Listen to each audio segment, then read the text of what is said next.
Wassalatu wassalamu ala al-mab'uts rahmatan lil alamin nabiyina Muhammadin wa ala alihi wa sahbihi wa man tabi'ahum bi ihsanin ila yaumil ma ba'd. Ikhwan fillah rahimani wa rahimakumullah, kita lanjutkan belajar kitab Tafsirul Muyassar. Kita sudah sampai di surah Al-Asr sekarang. Kita baca a'udzu billahi minasyaitonir rajim. Bismillahirrahmanirrahim. Wal 'asr innal insana lafi khusr illa alladhina amanu wa 'amilus solihati wa tawassaw bil haqqi wa tawassaw bis sabr. Allah Subhanahu wa taala berfirman, wal 'asr, demi masa. Sebagian menyebutkan demi waktu asar. Innal insana lafi khusr, sesungguhnya manusia seluruhnya itu lafi khusr, berada dalam kerugian. Jadi katakan semua karena al-insan pakai alif lam. Paham ini? Al-insan pakai alif lam. Semua manusia lafi khusr. Illa kecualikan orang yang memiliki empat sifat.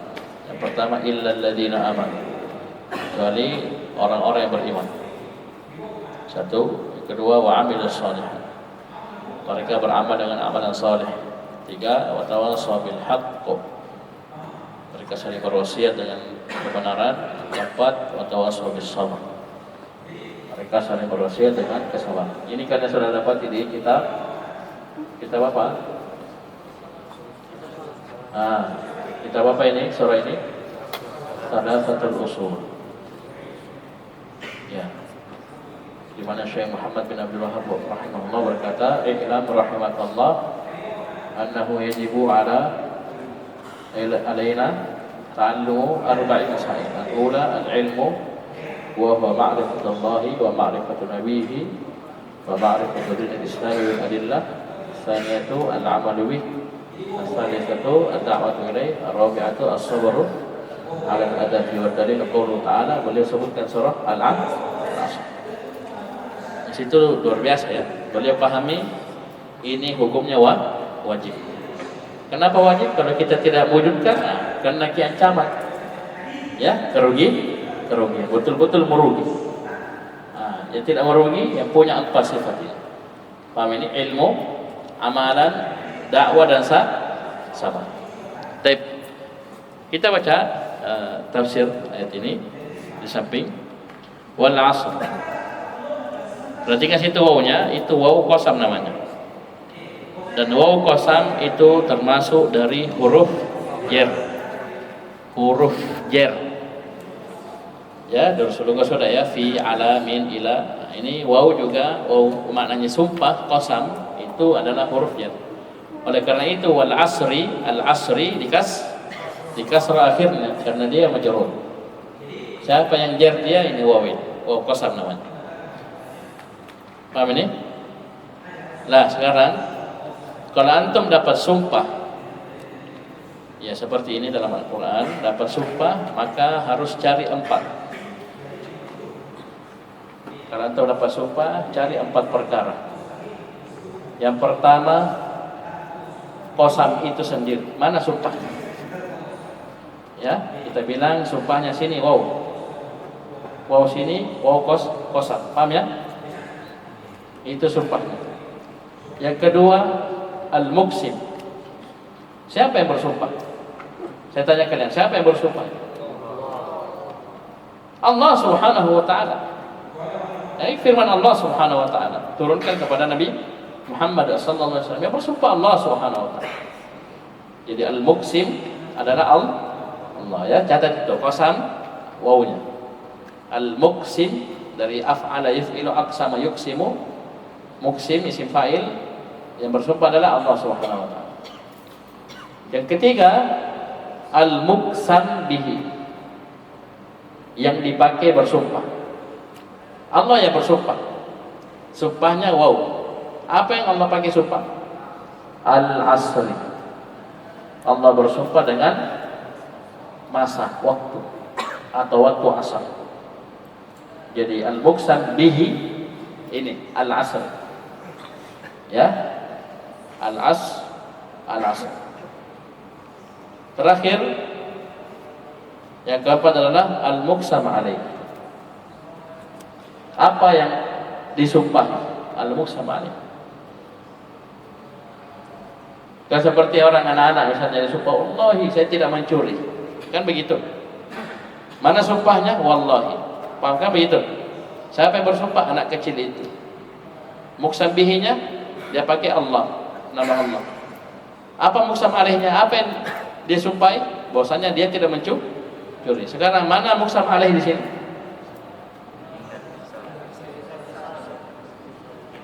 Innal insana lafi khusr. Bisa ya? Jadi kalau ada sumpah cari 4. Cari sumpahnya, qasamnya.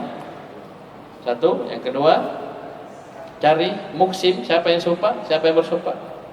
Yang ketiga cari muqsam bihi, apa yang dapat bersumpah. Dan yang keempat cari muqsam alaih, apa yang disumpah. Paham ya?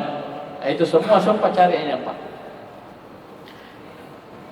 Wattini wazzaituni wa turi sinina hadzal baladil amin laqad khalaqnal insana fi ahsani taqwim. Ini sama. Qasamnya waw, wattini itu di kasrah, wattini wazzaituni. Ya kan? Asal tak? Qasamnya waw, muksimnya Allah. Yang bersumpah Allah. Muqsam bihinya banyak. At-tin, zaitun, turi sinin, hadzal baladil amin. Itu semua muqsam bihi. Mana muqsam alaih? Apa yang disumpahi? Laqad khalaqnal insana fi ahsani taqwim. Bisa paham ya? Tsumma radadnahu asfala safil. Baik, kembali ke tafsir. Kenapa kita tahu ini waw qasam? Ya, banyak tanda-tandanya. Paham ini? Di antaranya kita sebutkan tadi, setelah waw di kasrah akhirnya majrur wal asri. Ternyata di tafsir juga ditegaskan. Aqsamallahu bid-dahri. Allah Subhanahu wa taala bersumpah dengan masa, dengan waktu. Lima fihi min ajaibi qudratillahi ad-dallati ala 'azamatihi.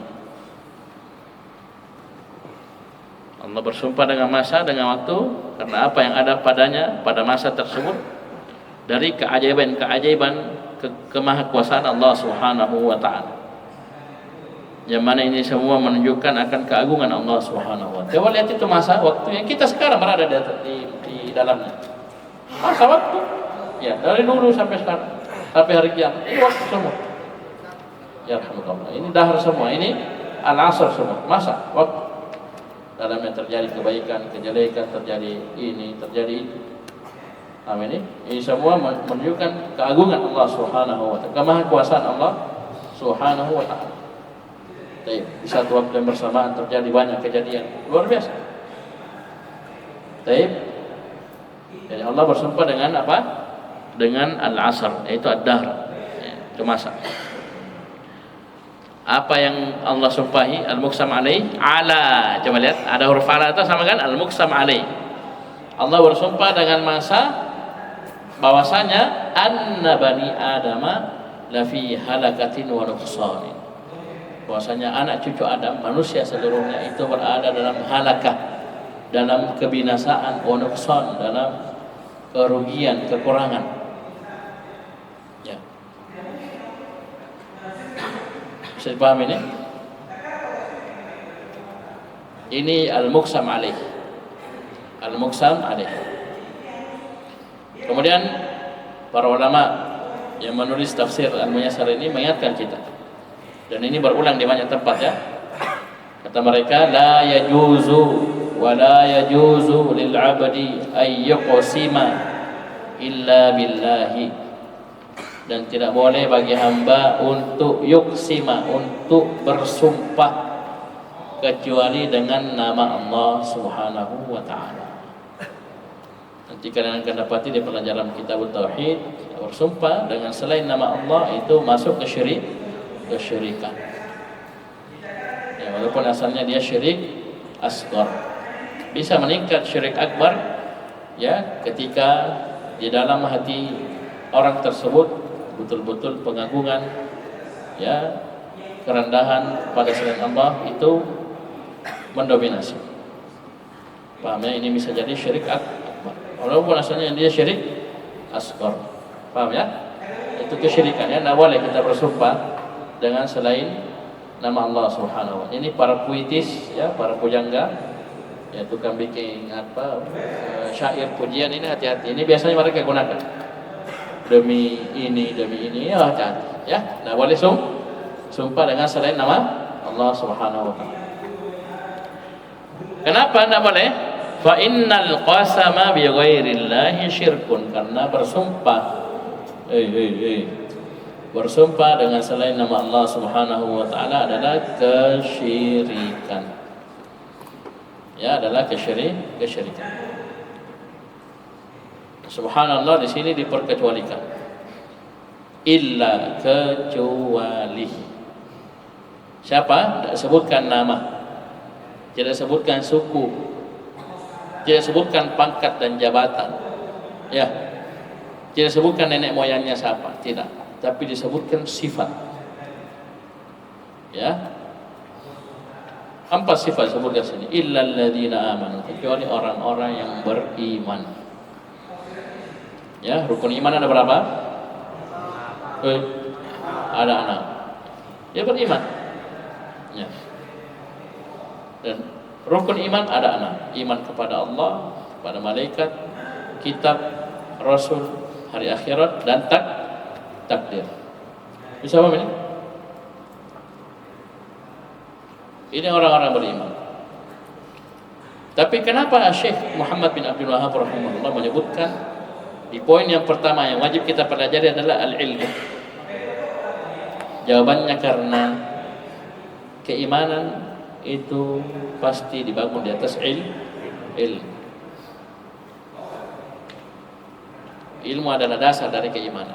Nah, oleh karena itu ada orang yang imannya benar, ada orang imannya salah. Kenapa? Ilmunya. Kalau ilmunya benar, maka keimanannya akan benar. Tapi kalau ilmunya salah, Ustaz, ini ada jimat Ustaz, kalau kita pakai kebal kita. Ini ilmunya dia kan, sehingga lahir keyakinan bahwa jimat itu punya pengaruh. Ilmu salah, keyakinannya salah. Kan begitu. Ya. Ilmunya rusak, keyakinannya rusak, keimanannya rusak. Nah, itulah dikatakan al-ilmu dulu. Nah, ini dasar. Jadi ilmu yang benar adalah ilmu yang dibangun di atas Al-Qur'an dan sunnah, dan jangan berhenti. Ya, ilmu yang dibangun di atas Al-Qur'an dan sunnah dan sesuai dengan pemahaman salaful ummah. Ya, salafus saleh. Paham ini? Harus seperti itu. Karena ada orang, ada kesesatannya, kebatilannya, dia bangun di atas Al-Quran dan Sunnah, tapi keliru. Tidak ada yang pahami dari para salaf seperti itu. Paham ini? Bisa paham ya? Itu ilmu yang benar, ilmu yang dibangun di atas Al-Quran dan Sunnah dan sesuai pemahaman para salaful ummah, para salafus salih. Paham ya? Karena itu tidak boleh kita sembarangan. Wa amilus shalihat, dan beramal dengan amalan saleh. Amalan dikatakan saleh kalau terpenuhi dua syarat. Yang pertama, ikhlas. Yang kedua, mutaba'ah. Ikhlas, betul-betul mengharap pahala sisi Allah. Paham ini? Surga Allah, bisa mengharap melihat wajah Allah dalam surga. Dan kedua, mutaba'ah, harus sesuai dengan tuntunan Nabi sallallahu alaihi wasallam. Sebagian menyebutkan 3. Paham ini? Yaitu yang pertama dia muwahhid. Dia harus orang yang bertauhid. Yang kedua ikhlas, yang ketiga mutaba'ah. Ustaz, kok bisa tambahin 1? Bisa lah. Kenapa? Coba lihat. Si A misalnya, dia melakukan sholat ikhlas lillahi ta'ala. Yang kedua, dia melakukan salat sesuai dengan tuntunan Nabi sallallahu alaihi wasallam. Sekarang saya tanya, salatnya gimana? Sah, diterima? Nah, ternyata ini si A ini kerjanya datang berdoa meminta ke kuburan. Bahkan dia meyakini penghuni kubur orang jago. Kalau kita sakit datang saja minta berdoa. Kalau mau jodoh, mau tambah istri ya datang saja berdoa. Mau kaya datang minta sama itu orang mati. Dia menyerahkan ibadahnya kepada selain Allah. Sekarang saya tanya, gimana salatnya tadi? Jujur aja, jawab aja. Hancur kan? Hancur. Karena dia tidak muwahhid. Itu sebagian ulama menambah. Itu lebih detail. Walaupun jangan salahkan yang bilang dua, jangan. Santai saja. Paham ya? Yang bilang dua pasti juga itu syarat tauhid ada. Karena semua sepakat, ya, yang bilang dua, bilang tiga, kalau dia ikhlas dan mutaba'ah tapi dia musyrik, ya, melakukan kesyirikan, syirik akbar, maka habis amalan. Kan dia ikhlas, betul ikhlas, mutaba'ah, tapi dia pelaku syirik besar. Kita sepakat semua yang bilang dua, syaratnya tiga, kita sepakat bilang apa? Amalannya hancur semua. Walau asyraku lahabita anhum ma kanu ya'malun. Seandainya mereka melakukan kesyirikan, maka akan hancur semua yang mereka amalkan dari amalan soleh. Ini Allah sebutkan, ini ayat di surah Al-An'am setelah menyebutkan 18 orang nabi dan rasul. Ya, paham ini? 18 orang nabi dan rasul, wa min abaihim wa dzurriyyatihim wa ikhwanihim. Ya, bapak-bapak mereka, keturunan mereka dan saudara mereka. Semua orang soleh. Itu pun diancam, wala asyraku, seandainya mereka melakukan kesyirikan, la habita anhum ma kanu ya'malun. Yang lebih hebat lagi di surah Az-Zumar, Allah ancam langsung nabinya dan para nabi sebelum. Wa laqad uhiya ilaika wa ilal ladzina min qablik. Apa lanjutannya? La in asyrakta la yahbatanna 'amaluk wa la takunanna minal khasirin. Sungguh telah diwahyukan kepada engkau wahai Muhammad dan kepada orang-orang sebelummu. Maksudnya apa? Para nabi dan rasul sebelummu. Karena beliau nabi terakhir. Iya enggak? Baik, nabi terakhir. Kamu dan orang-orang sebelum telah diberikan wahyu. Apa wahyunya? Jika engkau melakukan kesyirikan. Jadi engkau di sini bukan hanya Nabi Muhammad, tapi seluruh nabi sebelum Nabi Muhammad sallallahu alaihi wasallam yang dapat wahyu. Jika engkau melakukan kesyirikan, la yahbatanna 'amaluk, maka semua amalanmu akan hancur. Kenapa bilang semua, Ustaz? Amal di sini mufrad. Kita bilang al-mufradul mudhaf ya'ud. Itu kaidah. Kalau dia mufrad tapi dia jadi mudhaf, ada mudhaf ilaihnya setelahnya, maka mufrad ini maknanya umum. Semua amalanmu akan hancur. Wala takunanna minal khasirin, dan kamu kelak akan termasuk dalam golongan orang-orang baru. Ini rugi. Dia tidak beramal amalan saleh, rugi. Paham ini? Kemudian yang ketiga, dakwah wa tawasau bil haq. Tawasau ini wazannya tafa'ala, artinya apa? Saling. Jadi jangan ada orang pintar ceramah, oh jago dia khutbah, latihan khutbah, oh jago berapi-api. Pas dia dinasihati marah, apa maksudmu? Ya, jangan hanya pintar nasihati orang, kemudian tidak mau menerima nasihat. Ya, pandai menyampaikan kebenaran, tapi ketika dia keliru disampaikan kebenaran kepadanya, dia tidak suka. Oh, salah itu. Karena sini tawasul ini saling, jadi saling mengingatkan. Jadi tidak ada yang sempurna dari kita. Ya, kita mungkin semua terjadi dalam kesalahan. Nah, ketika kita salah diingatkan dengan kebenaran, maka terima. Ini kita lihat saudara kita mungkin keliru, kita nasihati. Saling menasihati, saling berwasiat dengan kebenaran. Ya. Terakhir, kesabaran. Wazannya juga tafa'ala, tawasul, wa tawasul. Ya, mungkin hari ini si A yang kena musibah dinasihati sabar, nanti besok si B lagi, ya si A lagi yang nasihati B. Nanti besoknya si C lagi, A dan B nasihati si C. Terus begitu. Ya. Paham ya? Baik. Kita baca tafsir dulu. Illal ladzina amanu, ay illal ladzina amanu billah. Kecuali orang-orang yang beriman kepada Allah. Ya, tentunya ini masuk semua dengan rukun iman yang 6. Ya, baik. Wa amilu amalan salihan, dan mereka beramal dengan amalan saleh. Ya, amalan saleh tadi yang memenuhi 2 syarat atau 3 syarat. Wa awsa ba'dhum ba'dha, ini pengaruh dari wazan. Wazannya tafa'ala, maknanya salim. Itu coba lihat bahasa Arabnya, wa awsa ba'dhum ba'dha. Sebagian mereka berwasiat kepada sebagian yang lainnya. Begitu. Jadi saling. Ya. Baku balas nanti si A nasihati si B, nanti ya B lagi nasihati si A. Begitu. Itulah kehidupan. Itulah agama kita.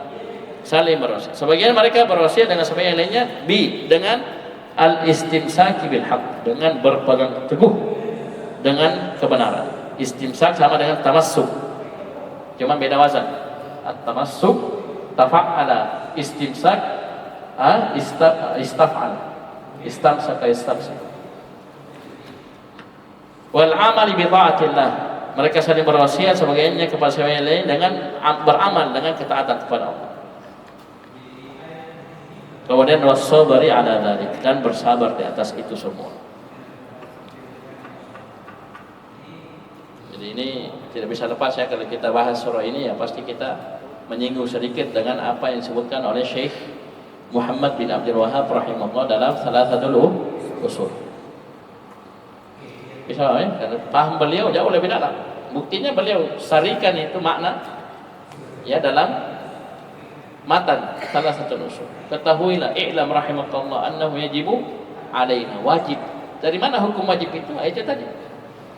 Kalau kita tidak wujudkan, maka kita bisa celaka, merugi, hancur, binasa. Ini enggak, itu betul. Berarti hukumnya wajib, bukan sunnah. Nah, paham ya? Baik.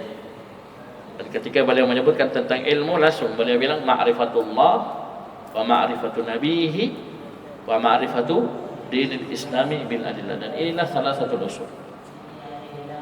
Ya, 3 perkara pokok yang nanti akan ditanyakan oleh mungkar dan nakir di mana? Di alam kubur. Ketika kita diletakkan dalam kubur, kemudian keluarga kita pulang ke rumah. Ya, maka datanglah mungkar dan nakir bertanya dengan 3 pertanyaan. Dan ini dikenal dengan apa? Fitnah kubur. Kapan benar jawabannya? Maka insya Allah setelah itu akan lebih enak, lebih mudah. Jadi kapan tidak bisa menjawab, maka akan dipalu, ya, diketok, dipalu dengan palu yang kalau palu ini dipukulkan ke gunung, itu gunung akan hancur berkeping-keping. Kira-kira bagaimana sakitnya? Ya, palu 5 kilo saja dipukul di kepalamu. Tahu palu? Betel. Palu yang ini namanya. Palu 5 kilo. Coba tes baik. Siapa mau jadi relawan? Ya, tunggu kepalanya. Itu baru palu 5 kilo. Ini banyak batu yang tidak hancur kalau palunya cuma 5 kilo. Ini mitrakohnya kalau dipukul ke gunung, gunungnya akan hancur. Nah, kalau kita tidak bisa jawab, kita dipalu. Dengan itu. Jangan tanya bagaimana sakitnya. Bisa paham ya? Baik. Bisa dipahami?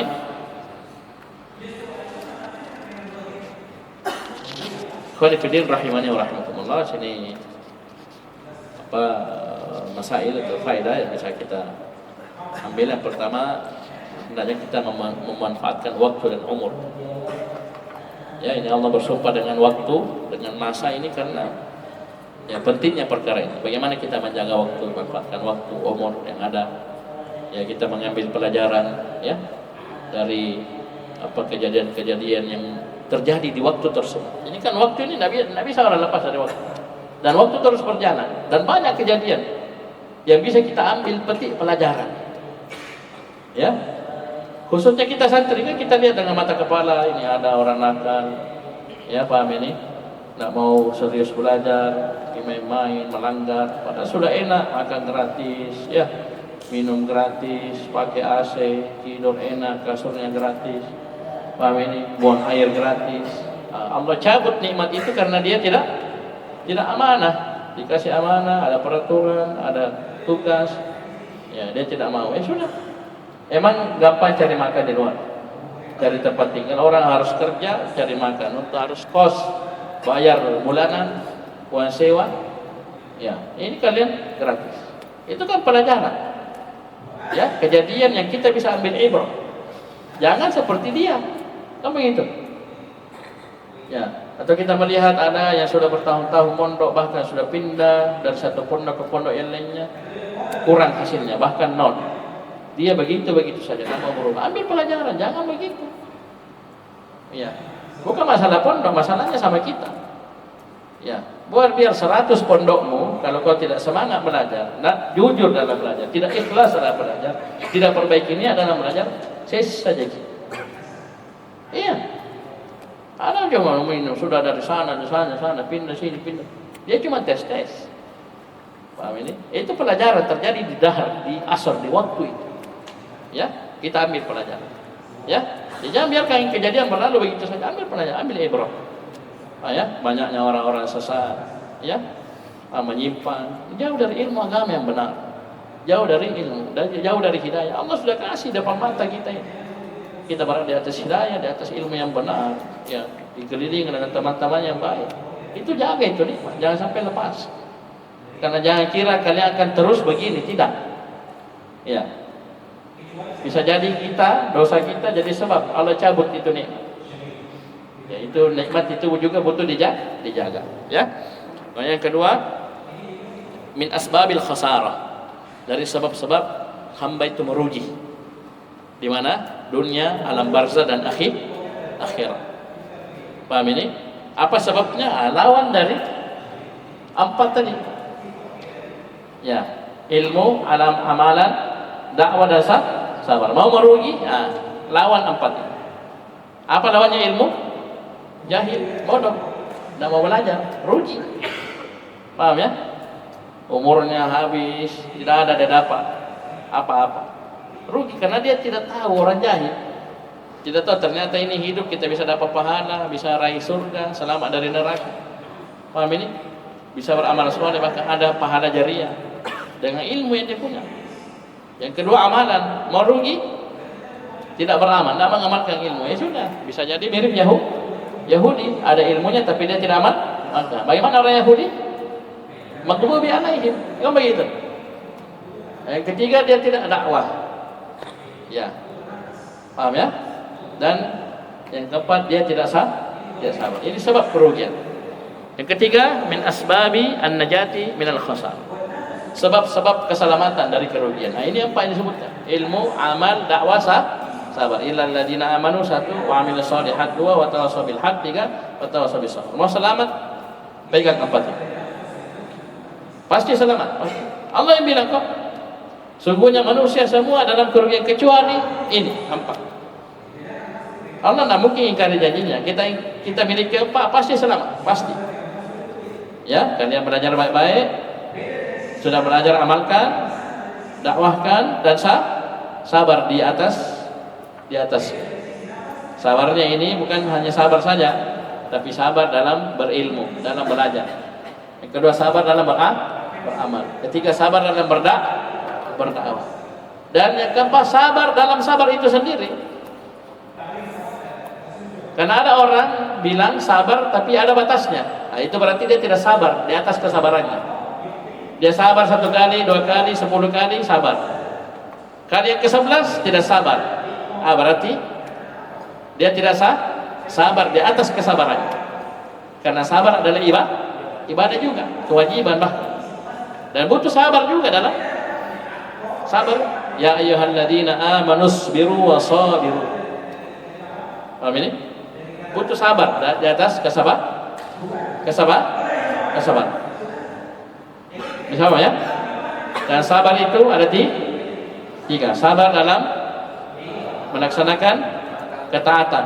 Yang kedua, sabar dalam meninggalkan dosa dan maksiat. Yang ketiga, sabar dalam menghadapi ujian dan cobaan. Sabar yang dipahami oleh orang Indonesia, kita masyarakat umum kaum muslimin, itu hanya sabar jenis Ketiga, jarang memahami sabar dalam melaksanakan perintah, melaksanakan ketaatan. Jarang orang paham. Begitu pula sabar dalam meninggalkan dosa maksiat. Itu jarang yang paham. Yang banyak paham itu sabar dalam menghadapi musibah. Ya, jadi sabar itu 3. Dan sabar dalam menghadapi musibah itu dengan 3 perkara. Sabar dalam menghadapi ujian dan cobaan dengan 3. Yang pertama dengan hati, yang kedua dengan lisan, yang kedua dengan anggota badan. Yang pertama, sabar menghadapi ujian dan cobaan dengan hati. Caranya apa? Tahan hatimu, tahan hati kita dari berburuk sangka kepada Allah, marah kepada Allah, marah, tidak senang terhadap takdir Allah, benci kepada takdir Allah. Ini ditahan hati. Ya. Kan biasa begitu orang dapat musibah, marah dia terhadap ketentuan Allah, marah. Paham ini? Jengkel. Apalagi sampai buruk sangka kepada Allah. Ya, ini tahan, jangan sampai. Walaupun panas ya, walaupun berat, tahan. Yang kedua, sabar dengan lisan dalam menghadapi ujian dan cobaan. Tahan lisanmu. Ya, tahan lisanmu dari berucap ucapan yang kotor. Coba deh orang di pinggir jalan, di jalan-jalan ya, di jalan raya ya, disenggol motornya, hush. Ya, bicara kotor ya, sebut nama binatang. Ya enggak? Itu baru senggol, belum jatuh itu. Kalau jatuh, tak 10 kali mungkin diulang. Itu dia tidak sabar dengan lisannya. Tahan lisannya. Kita kena musibah, tahan lisan dari ucapan kotor, ucapan tidak pantas, mencaci maki, mencela dan seterusnya. Yang ketiga, sabar dengan anggota badan. Itu kita tahan anggota badan kita, ya, tangan dan kaki kita, paham ini, dari melakukan perkara-perkara yang dilarang. Ya, contohnya itu biasa orang jahiliyah apa? Menampar-nampar pipi. Ini khususnya juga perempuan. Kena musibah mungkin meninggal apanya ya, tampar-tampar, tepel pipi. Paham ini? Atau dia robek-robek bajunya. Ya, paham ini? Bajunya bagus tapi robek. Marah, tidak sabar terhadap takdir. Jadi teriak-teriak menyuruh dengan suara-suara jahili. Atau banyak lagi. Ada orang kena musibah, dia tidak sabar, dia mengamuk. Ya, dia hambur ini dan itu tidak sabar. Paham ini?